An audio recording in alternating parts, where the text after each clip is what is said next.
Honorable Principal of our college, Dr. A.P. Khairnar, sir, and respected participants who have joined recently or who are on the way to get joined themselves on this online lecture series organized by Department of English, Others College of Arts. Dear friends, this is our second day of our lecture series, and today we have as a resource person Dr. Atul Suryavanshi, sir. Sir is going to talk or deliver his presentation on yoga, its importance and its types. Dear friends, today is the International Yoga Day and being whole world is celebrating the Yoga Day. On the auspicious day of this occasion, our department also has organized a lecture that will be delivered by Dr. Atul Suryavanshi, sir. So without further delay, may I request Dr. Atul Suryavanshi, sir. Sir, you are working at PTC Education Society's SSM Arts Science College, Pachora, and you have very well expertise on English phonology, and also you are interested in literature. May I request you, sir, to start your presentation. Thank you very much. Dr. Atul Suryavanshi, sir, hand over to sir. Yes, sir. Yes, sir. Thank you, sir. In the very beginning, I humbly go down before my guru, my teacher, respected Principal Ashok Khairnar, sir, who has been an endless source of inspiration for us throughout our PhD journey. Thank you very much for your loving support, sir. Apart from that, my dear friend Ajabrao Pingay, sir, trusted me and availed me the opportunity to express my heart before the students. I feel deeply obliged and overwhelmed here. So, I have been working here in PTC Education Society, SSMM College, Azura. I have 16 years teaching experience. Apart from that, I am very simple student of English language and literature. I cracked NET exam twice in English, SAT once, TET twice, Central TET twice. My 25 papers have been published up to this time. I am working very rapidly. But I don't feel that I am a teacher, I am still a student. I am Yug Shikshak also. I have passed 4 exams of yoga from Yug Vidyadham Nasik. I am the student of respected Manjik sir. I was there in Nasik for a youth teachers class. And I secured my first rank there in Nasik, Friendship. distinction in yoga class. Early in the morning, we run very beautiful class in our college. And here at 10 o'clock, I am here on you to express my heart.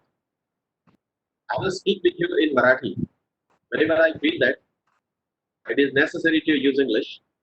But being an honest student of English literature, let me tell you something. Like I was in SYT, I remember quite well. At the time, our teacher, respected Upasini sir, allowed us to participate in one competition.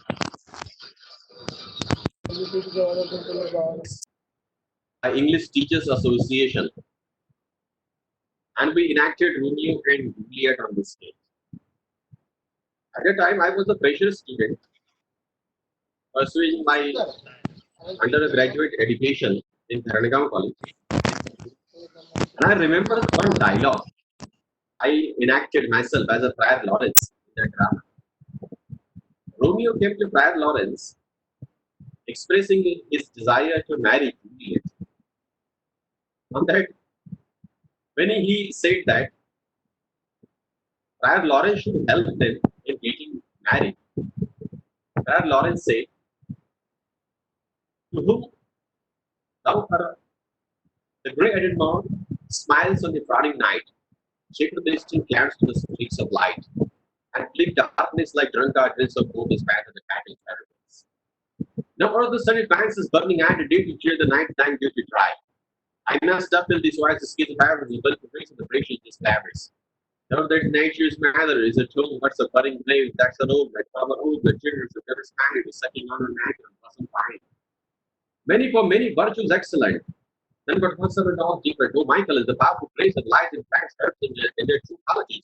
And not while that is the new because there's some special good thing. So in this way, I still remember that dialogue which we enacted, and we received first prize at the university for enacting it now. Why I mention this incident here? Because I feel that yoga helps us to retain our memory. In fact, now I initiate it in Marathi. Whenever I feel that I use English, I'll use it. Even if participant can face any problem, get out, he can ask me. So having the blessings of respected Ashok Khaina sir, with the strong support of respected English sir, I initiate my lecture. आम्ही SY ला होतो आणि ज्या वेळेला मी योगा शिकलो त्याच वेळेला Suryavanshi sir, CCC पण स्टुडंट होतो. Suryavanshi sir, yes sir. Please तुमचा माईक जरा असा हसा पकडा, म्हणजे तुमचा माईक जरा जवळ घ्या. मिडल माईक असतो ना जवळ, माईक दिस लाईक दिस, होल्ड लाईक दिस. या yes sir, yes sir. Can you hear me well? Yes sir, very nice, please. Yeah. Okay. आम्ही SY ला होतो सर आणि SY ला असताना आम्ही सर सगळे फ्रेंड्स सहज योगाचा वर्ग कॉलेजला सुरू होता म्हणून जॉईन केलं. एक मजाक म्हणून आम्ही गेलो होतो की नवीन काही शिकता येईल का, कसं चालतं एकंदरीत वर्ग, म्हणून आम्ही सहज वर्गाला बसलो आणि पूर्ण वर्ग केल्यानंतर मी थोडा गंभीर होऊन गेलो, थोडं सिरियस वाटायला लागलं. असं वाटायला लागलं की स्टडी उद्या निश्चितच योगाची आपल्याला खूप चांगली मदत होऊ शकते. आणि नंतर मग नाशिक बद्दल योगाच्या 4 एक्झाम पास आउट केल्यासाठी मंडलिक सरांचा विद्यार्थी आणि मंडलिक सरांचा तळवाळेला खूप मोठा प्लॅन्ट आहे जिथे फॉरेनर्स येतात योगाला स्टडी करण्यासाठी. त्या ठिकाणी आम्ही महिनाभर थांबलो आणि आम्हाला खूप चांगली संधी मिळाली. या गोष्टी म्हणजे योगाची निश्चितच आम्हाला स्टडीमध्ये खूप मदत झाली. जे काही आम्ही स्टडी करायचो इंग्लिश डिपार्टमेंटला त्या सर्वच गोष्टींचा आम्हाला अभ्यास करताना लक्षात ठेवण्यासाठी आमची स्मरणशक्ती वाढवण्यासाठी योगाची निश्चितच मदत झाली. ही गोष्ट मला आवडते त्या ठिकाणी. आम्ही एनसीसी मध्ये स्टुडंट होतो त्याच वेळेला आणि आमची 18 महाराष्ट्र बटालियन होती जळगाव. आमच्या बटालियनचे लेफ्टनंट कर्नल त्रिपाठी आम्हाला एकदा स्पीच करत असताना म्हणाले कि बच्चों एक बात हमेशा ध्यान में रखना, मछली पानी में अगर जब मर जाती है तो पानी उसे किनारे पर लाकर फेंक देता है. क्यों? क्योंकि वो अनफिट हो गई पानी में रहने के लिए. मछली पानी में तभी तक रहती है जब तक वो जिंदा है. अगर मर जाती है तो पानी उसे किनारे पर लाकर फेंक देता है. ठीक उसी प्रकार ये जिंदगी का बहाव है. आप लोग अगर इस बहाव में टिके रहना चाहते हैं तो फिजिकली और मेंटली फिट रहिए. अगर आप लोग फिजिकली या मेंटली रिटायर हो गए तो आप लोगों की जिंदगी भी उसी मछली की तरह हो जाएगी. ये जिंदगी का बहाव आप लोगों को बाहर फेंक देगा उसी मछली की तरह और आपकी जिंदगी के कोई मायने नहीं होंगे. और इसलिए हमेशा याद रखना, एक सच्चा सोल्जर वही है कि जो कभी अपने देश के लिए कुर्बान नहीं होता, जान नहीं देता. इसके बजाय दूसरे देश के जवानों को उनके देश के लिए शहीद होने पर मजबूर कर देता है. उसी को एक सच्चा सोल्जर कहना चाहिए. आमच्या बटालियनचे लेफ्टनंट कर्नल आम्हाला नेहमी सांगत होते आणि या गोष्टींना आम्हाला प्रेरणा मिळाली. एनसीसी मध्ये पण आम्ही खूप चांगल्या गोष्टी नवीन गोष्टींना स्टडी करू शकलो आणि इंग्लिश डिपार्टमेंट मध्ये पण स्टडी करत असताना निश्चितच आम्हाला योगाची खूप चांगली मदत झाली. या ठिकाणी मी एक प्रेझेंटेशन पण आणलंय. या प्रेझेंटेशनच्या माध्यमातून आपण योगाला स्टडी करणार आहोत. पण सुरुवातीला आपण योगाचं बॅकग्राऊंड स्टडी करायला पाहिजे. योग या शब्दाचा अर्थ जोडणे, कनेक्ट करणे. योग जे आहे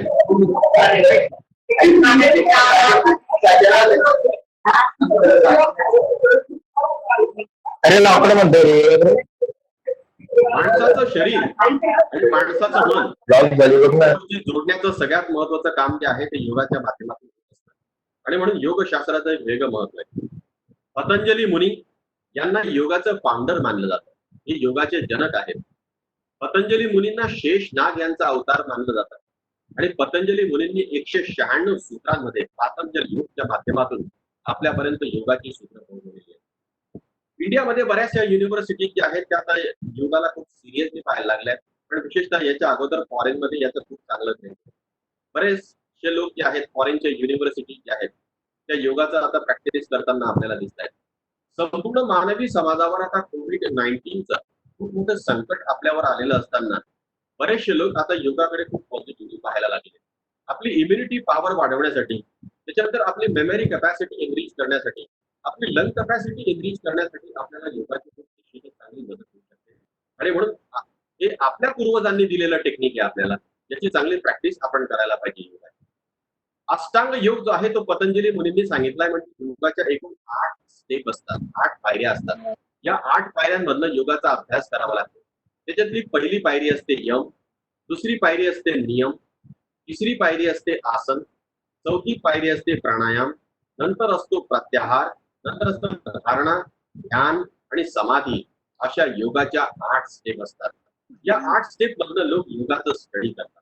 तर की पहिली पायरी जी आहे यम, आपण समाजामध्ये राहत असताना समाजाच्या विशिष्ट नियमांचं पालन करावं लागतं. काही रूल्सना आपल्याला फॉलो करावं लागतं. या नियमांच्या अनुषंगाने जेव्हा आपण जीवन जगत असतो, पतंजली मुनी म्हणतात हे यम आहे. अहिंसा, सत्य, अस्तेय, अपरिग्रह आणि ब्रह्मचर्य हे 5 नियम आहेत. म्हणजे यांच्या अकॉर्डिंग आपण जीवन जे आहे ते समृद्ध करायला पाहिजे, जीवन जगायला पाहिजे, असं पहिल्या याच्यामध्ये स्टेप मध्ये पतंजली मुनी वर्णन करतात. योगाची दुसरी पायरी आहे नियम. याच्यामध्ये शौच, संतोष, तप, स्वाध्याय आणि ईश्वर प्रणिधान या 5 गोष्टींवर पतंजली मुनी मेनली फोकस करतात. म्हणजे आपण सकाळी सकाळी उठतो, पहिल्यांदा आपण टॉयलेटला जाऊन येतो, ब्रश करतो, आंघोळ करतो, आपले नख कापून घेतो. म्हणजे आपण आपल्या शरीराची वैयक्तिक स्वच्छता आणि शुद्धता करत असतो. ही योगाची दुसरी स्टेप असते, याला म्हणतात नियम.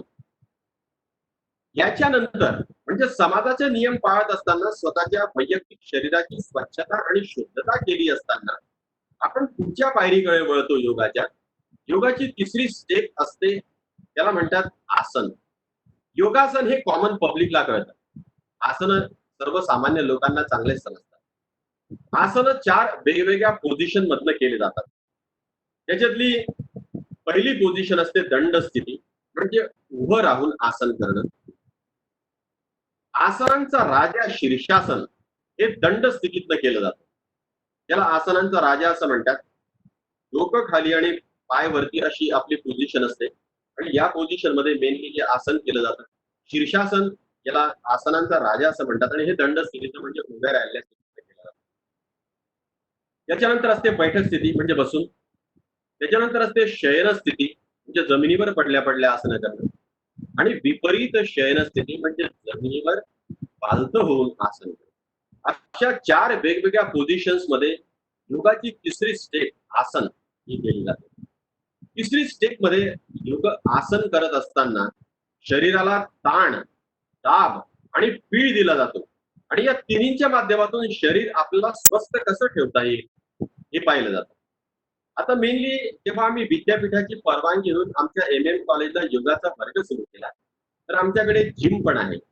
मग जिम मध्ये जाणारे स्टुडंट योगाच्या क्लासला आले आणि त्या विद्यार्थ्यांनी आम्हाला सांगितलं की सर, आम्ही जिम मध्ये जातो, आम्ही व्यायाम करतो, आम्हाला घाम येतो आणि शरीर जे आहे ते पिळदार होण्यासाठी जिम मध्ये इन्स्ट्रुमेंट आम्हाला मदत होते. पण आम्ही योगाच्या क्लासला आलो, आम्हाला एकदम मिळमिळीत वाटलं. या ठिकाणी म्हणजे काही घाम आला नाही, त्याच्यानंतर आम्ही थकलो नाही, आम्हाला असा काही थकवा जाणवला नाही.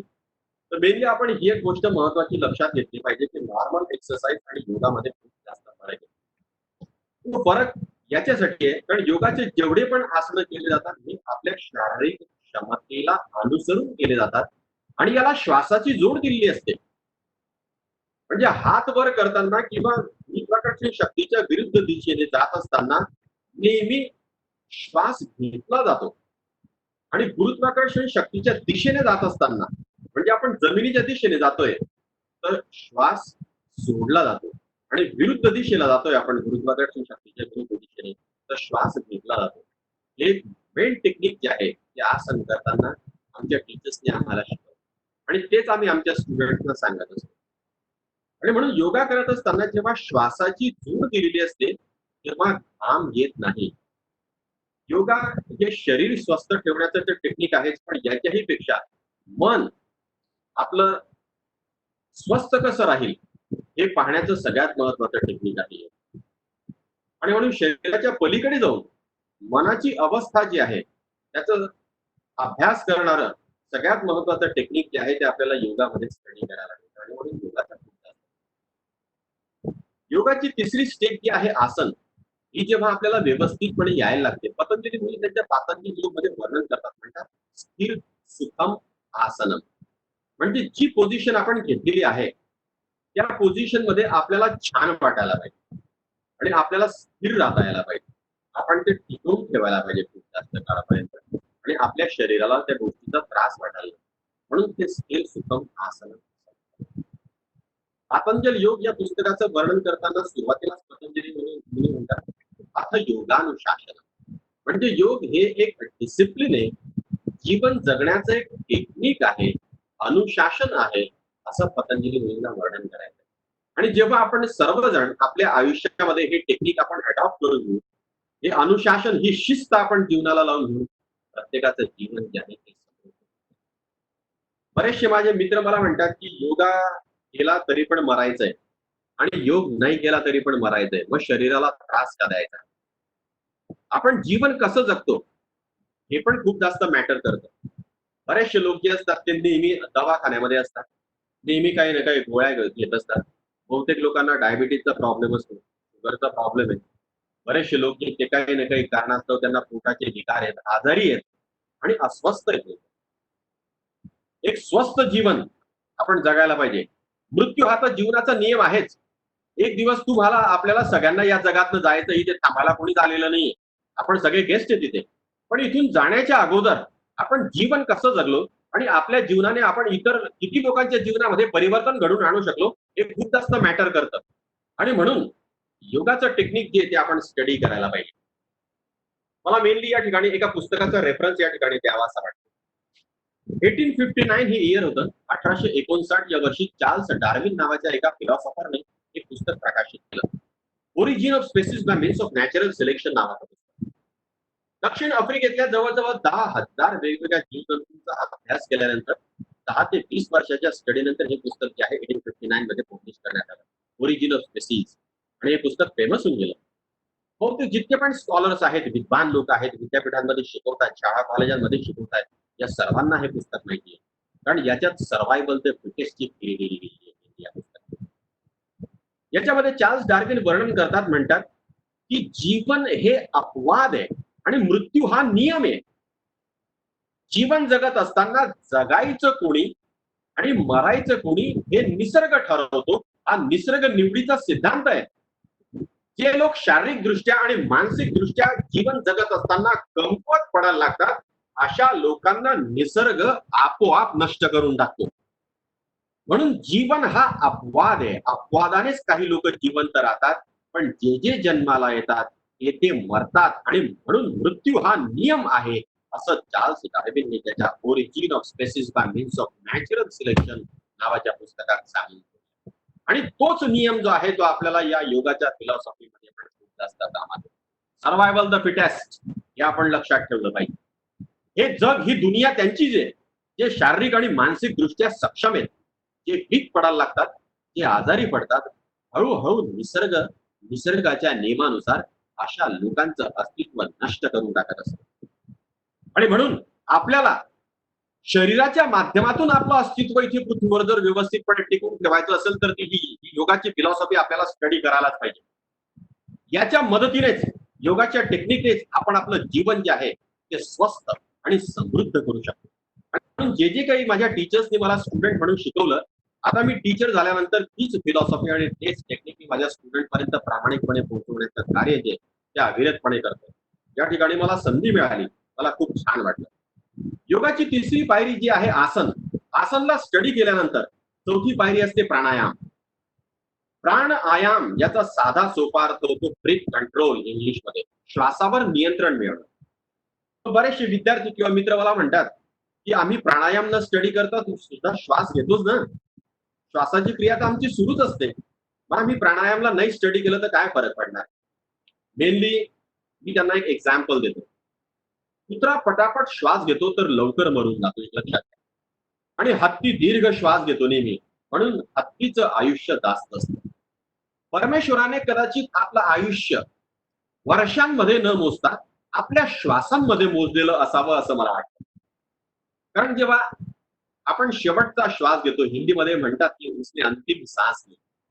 आपलं आयुष्य परमेश्वराने आपल्या श्वासांसोबत निगडीत केलेलं आहे आणि म्हणून आपण दीर्घ श्वास घ्यायला पाहिजे, जेणेकरून आपण जास्तीत जास्त आयुष्याचा स्वस्थ आयुष्य जगून उपभोग घेऊ शकू, असं माझं प्रामाणिक मत मला या ठिकाणी नमूद करावं असं वाटतं. म्हणून या गोष्टी महत्वाच्या आहेत. Breath control. आमच्या टीचरने आम्हाला एक साधं प्रिन्सिपल शिकवलं प्राणायामाचं. एका मिनिटात जर आपल्याला श्वास घेता येत असेल तर 2 मिनिटं श्वास सोडायला वेळ लागायला पाहिजे आपल्याला. म्हणजे समजा मी श्वास घ्यायला मला 30 सेकंड टाइम लागतोय, तर 60 सेकंड मला श्वास सोडायला तेवढा वेळ लागायला पाहिजे. हे प्राणायामाचं बेसिक टेक्निक आहे. बऱ्याचशा लोकांना हे माहिती आहे. समजा मी 5 मिनिटं मला वेळ लागतोय श्वास घ्यायला, तर श्वास सोडायला मला 10 मिनिटं वेळ लागला पाहिजे. म्हणजे दुप्पट वेळ लागला पाहिजे मला श्वास सोडायला. हे जेव्हा मला जमतं तेव्हा मला खऱ्या अर्थाने प्राणायाम जो आहे त्याचं बेसिक तयारी मला करता येते. प्राणायाम अनेक वेगवेगळ्या प्रकार जे आहेत, म्हणजे 8 प्रकार जे आहेत प्राणायामाचे ते पतंजली मुनींनी वर्णन केले. त्याच्यामध्ये अनुलोम विलोम आहे, भस्त्रिका आहे, चित्कारी प्राणायाम आहे, उज्जाई प्राणायाम आहे, असे अनेक वेगवेगळे प्रकार आहेत. पण प्राणायामाचं इन जनरल जर आपण स्टडी केलं तर प्राणायाम केल्याने आपली लंग कॅपॅसिटी जी आहे, फुफ्फुसांमध्ये हवा साठवून ठेवण्याची क्षमता आपली खूप जास्त होऊन जाते. आणि म्हणून प्राणायाम करत असताना 3 मेन क्रिया पतंजली मुनी वर्णन करतात. श्वास घेणं, याला योगिक लँग्वेज मध्ये पूरक असं म्हणतात. श्वास रोखून ठेवणं, याला कुंभक असं म्हणतात. आणि श्वास सोडणं, याला रेचक असं म्हणतात. आपण पूरक करायचा, त्यावेळी श्वास आपण थांबवून ठेवायचा, प्रयत्नपूर्वक आपण हे सगळं करायचं, म्हणजे रेचक करायचा. आणि त्याच्यानंतर जेवढ्या वेळात आपण श्वास घेतला त्याच्यापेक्षा दुप्पट वेळेत आपण हळूहळू श्वास सोडत जायचा, याला रेचक असं म्हटलं जातं. या 3 मेन क्रिया प्राणायाम करत असताना आपल्याला करायच्या असतात. पहिल्या 4 क्रिया ज्या असतात, म्हणजे मी तुम्हाला सांगितलं यम, नियम, आसन आणि प्राणायाम, या आपल्याला बाहेरून ऑब्झर्व करता येतात, याचं निरीक्षण होऊ शकतं. पण नंतरच्या योगाच्या 4 स्टेप ज्या आहेत, म्हणजे प्रत्याहार, धारणा, ध्यान आणि समाधी, यांना आपण बाहेरून ऑब्झर्व नाही करू शकत. लक्षात घ्या, आपल्याला ह्या इंटरनली डेव्हलप करायच्या असतात या 4. आणि म्हणून हे इंडिव्हिज्युअल टेक्निक आहे.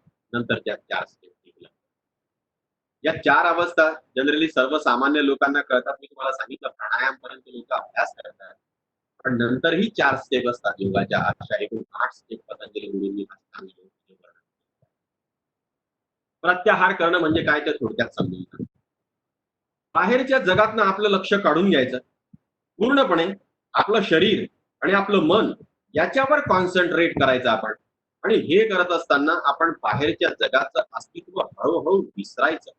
आपलं शरीर आणि मनावर आपलं लक्ष केंद्रित करायचं, मनाची विचाररहित अवस्था करण्याचा प्रयत्न करायचा आपण. हे करणं म्हणजे प्रत्याहार होय, असं पतंजली मुनी वर्णन करतात. प्रत्याहाराची पुढची पायरी असते धारणा. मी जेव्हा एखाद्या विशिष्ट गोष्टीवर लक्ष केंद्रित करतो, तेव्हा एखाद्या पर्टिक्युलर पॉइंटवर फोकस करणं म्हणजे धारणा होय.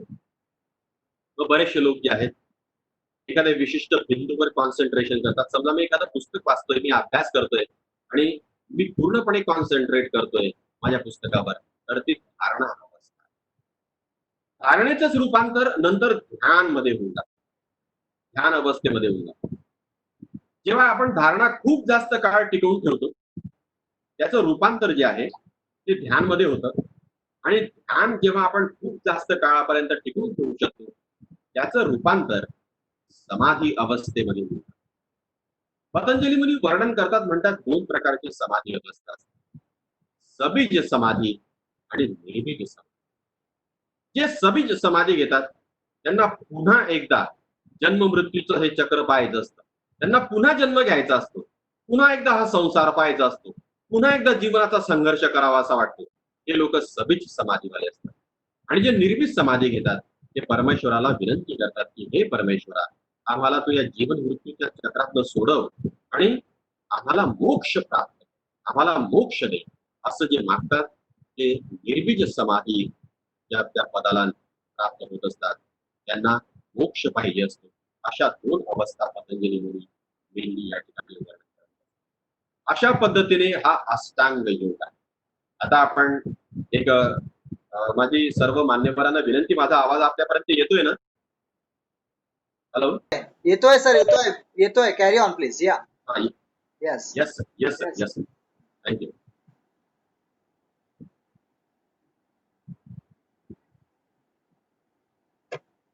एक प्रेझेंटेशन तुम्हाला या ठिकाणी दाखवतो. एक प्रेझेंटेशन आपण पाहूया.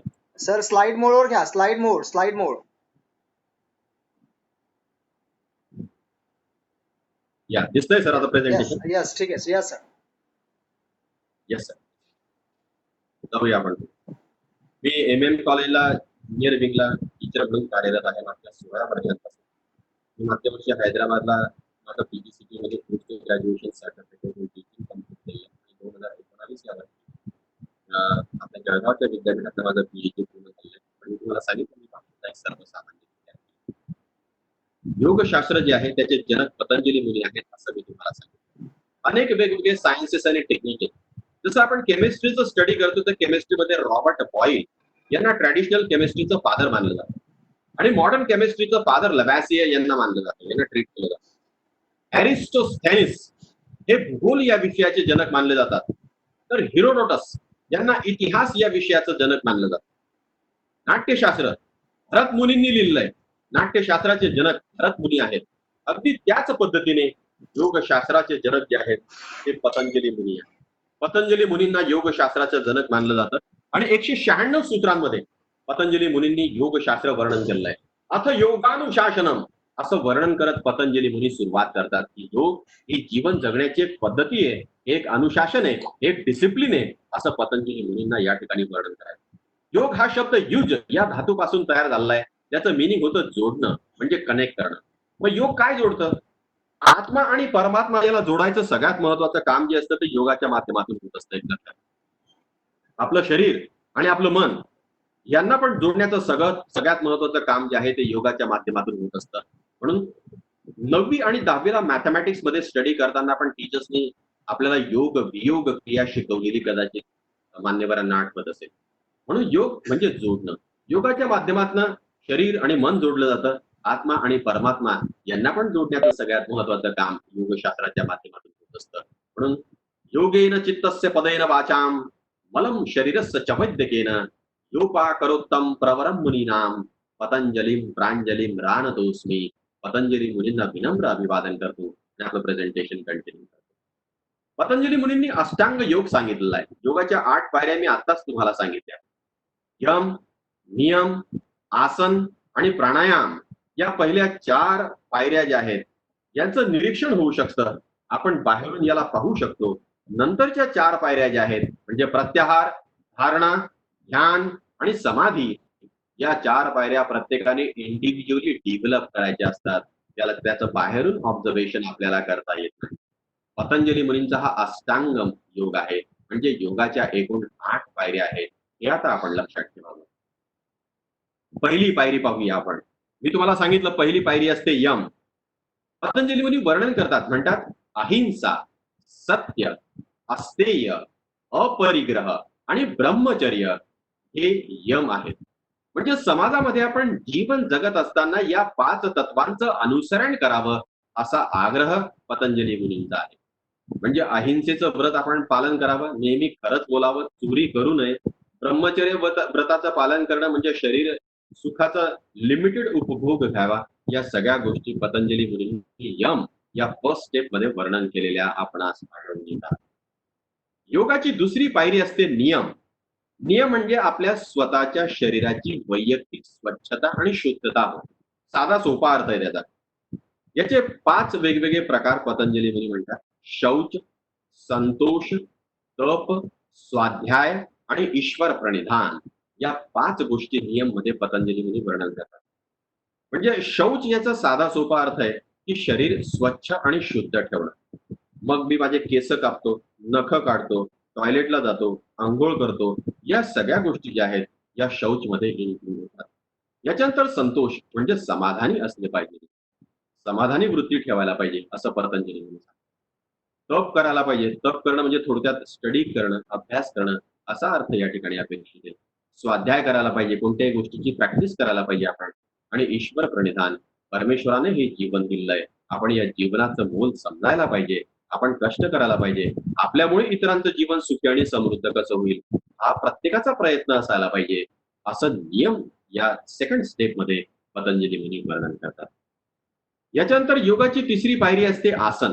मी तुम्हाला सांगितलं स्थिर सुखम आसनम असं पतंजली मुनी वर्णन करतात.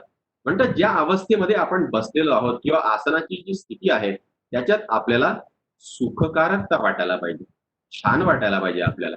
आणि म्हणून हळूहळू आसन करत असताना आपण 30 second, 1 minute, 2 minute, 5 minute, 10 minute असं आपल्या शारीरिक क्षमतेनुसार वेळ जो आहे तो आपण वाढवू शकतो. आसन 4 वेगवेगळ्या पोझिशन मध्ये करतात. पैकी पहिली स्थिती असते बैठक स्थिती. बैठक स्थिती म्हणजे बसल्या बसल्या. या बैठक स्थितीमध्ये पद्मासन आणि वज्रासन हे 2 महत्वाचे बैठक स्थितीतले आसन असतात. म्हणजे आपण मांडी वाळून बसतो. तर मांडी वाळून बसलेला असताना फक्त उजवा पाय जो आहे तुम्ही उजवा पाय डाव्या मांडीवर जर वरती घेतला तर ते अर्ध पद्मासन होतं. दोन्ही पाय मी मांडीवर जर घेऊन घेतले क्रॉसमध्ये तर ते पद्मासन होतं. पद्म म्हणजे कमळ, कमळासारखी स्थिती असते शरीराची.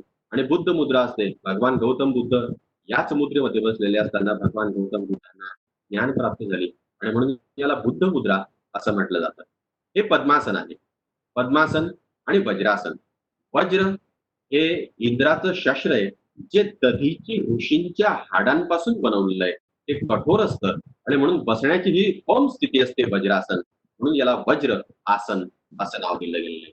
या 2 मेन्स पोझिशन असतात बसण्याच्या. आणि याच्यानंतर मग बैठक स्थितीमध्ये अनेक वेगवेगळे आसनं केले जातात. जसं अर्धमच्छंद्र आसन आहे, पश्चिमोत्तान आहे. असे अनेक वेगवेगळे आसन जे आहेत ते बैठक स्थितीमध्ये केले जातात. आसन करण्याची अजून दुसरी स्थिती असते दंड स्थिती. दंड स्थिती म्हणजे उभं राहून आसन करणं.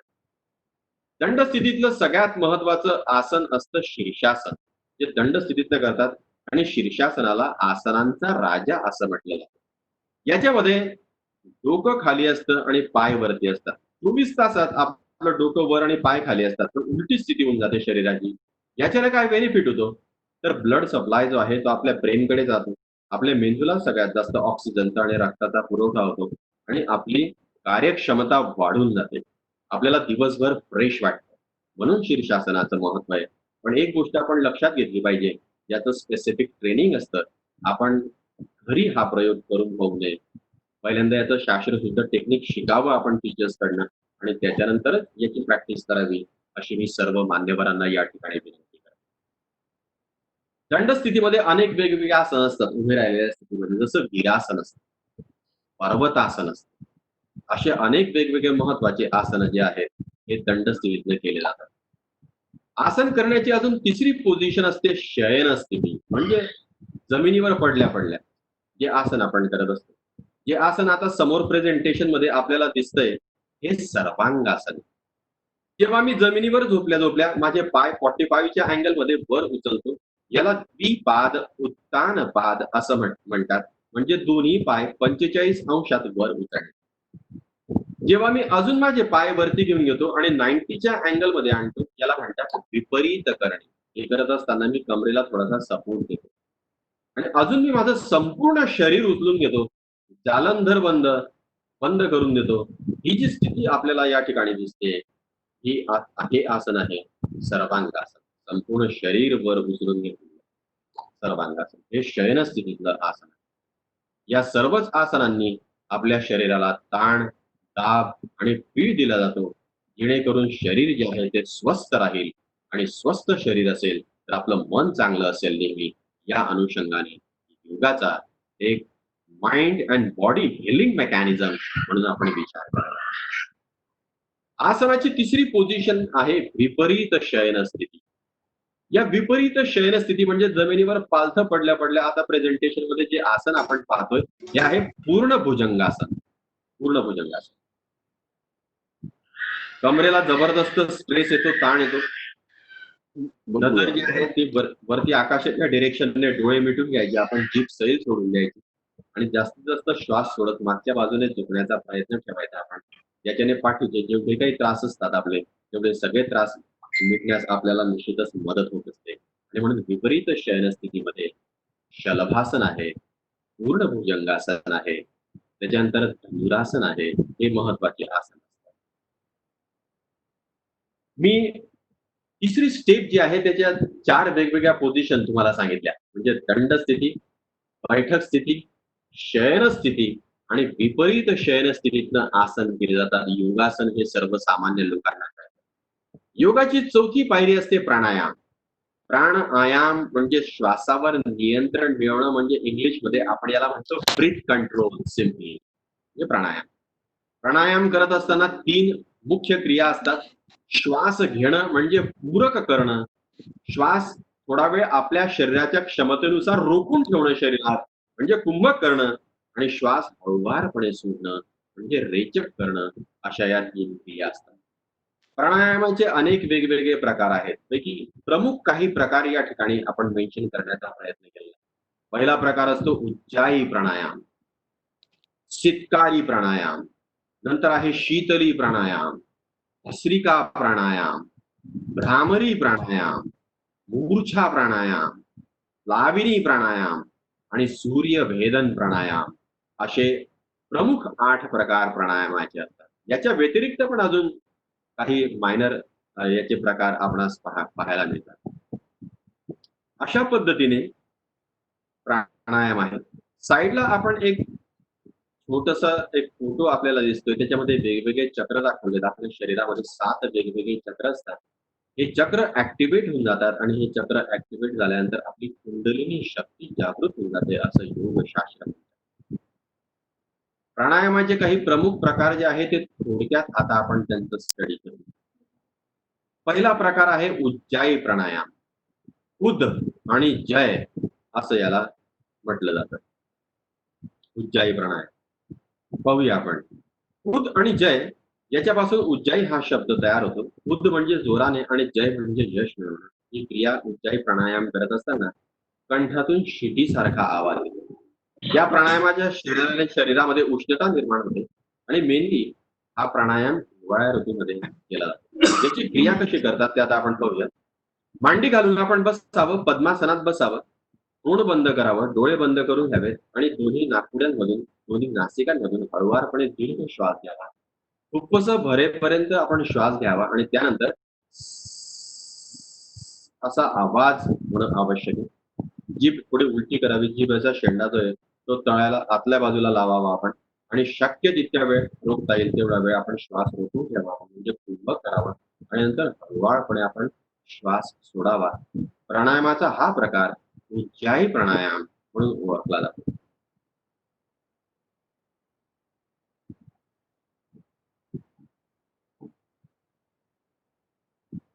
याच्यानंतर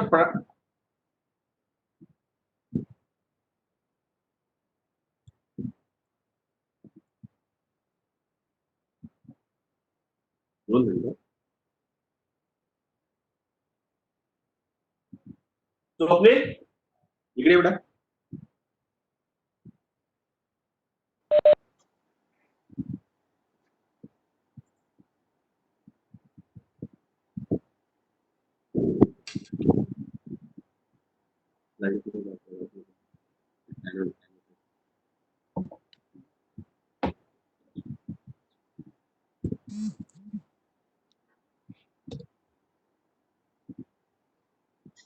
सूर्यवंशी सर. Yes sir. मी सर्व पार्टिसिपेंटला विनंती करतो की 2 मिनिटानंतर आपली ही लिंक समजा जर बंद झाली तर पुन्हा त्याला जॉईन करायचं आहे. ऑलरेडी तुम्ही जॉईन असणार आहेत. तुम्हाला जास्त फक्त 2 सेकंदासाठी बंद होणार, बाकी पुन्हा चालू होणार आहे. ठीक आहे, कारण त्यामध्ये गॅप दिलेला आहे तो. बरं सर, काय येस. हो सर, काय okay sir. Okay okay. To be continue sir. Yes sir.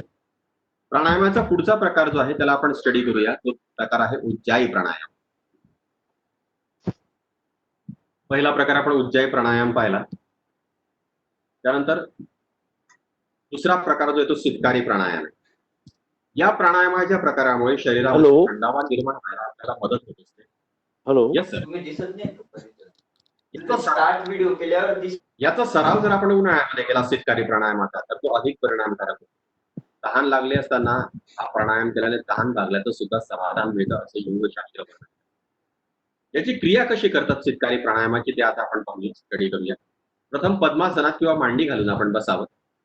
हात जे आहे ते एकमेकांवर हलकेसे दाबून ठेवावे. जीभ दातांना लावावी. जिभेचं टोक जे आहे ते टाळूला लावावं आपण. पोट किंचितसे विलग करावे, वेगळे करावे आणि असा आवाज करत आपण तोंडाने पूरक करावा म्हणजे श्वास घ्यावा. श्वास आत घेऊन झाल्यानंतर तोंड बंद करावा. शक्य होईल तितक्या वेळ कुंभक करावा म्हणजे श्वास रोखून ठेवावा आपण. आणि त्यानंतर मग कुंभक पूर्ण झाल्यानंतर दोन्ही नाकपुड्यांनी रेचक करावा म्हणजे श्वास आपण बाहेर सोडावा. ही शीतकारी प्राणायामाची क्रिया आहे. याचा पुढचा प्रकार आहे शीतली प्राणायाम. या प्राणायामामुळे देखील शरीरात थंडावा निर्माण व्हायला आपल्याला मदत होते. हा प्राणायाम वसंत आणि ग्रीष्म ऋतूमध्ये जर केला तर याचे जास्त फायदे मिळतात असं म्हणतात. 15 ते 20 मिनिटांपर्यंत आपण सरावाने या प्राणायामाचा अभ्यास आपण करू शकतो. याची क्रिया कशी करतात आता हे आपण पाहूया. पद्मासन किंवा वज्रासनात आपण बसावं. तोंड उघडावं, जीभ बाहेर काढावी आणि पक्षाच्या चुकीप्रमाणे जिभेची नळी करून असा आवाज करीत तोंडाने जिभेवरून श्वास आपण आत घ्यावा म्हणजे पूरक करावा.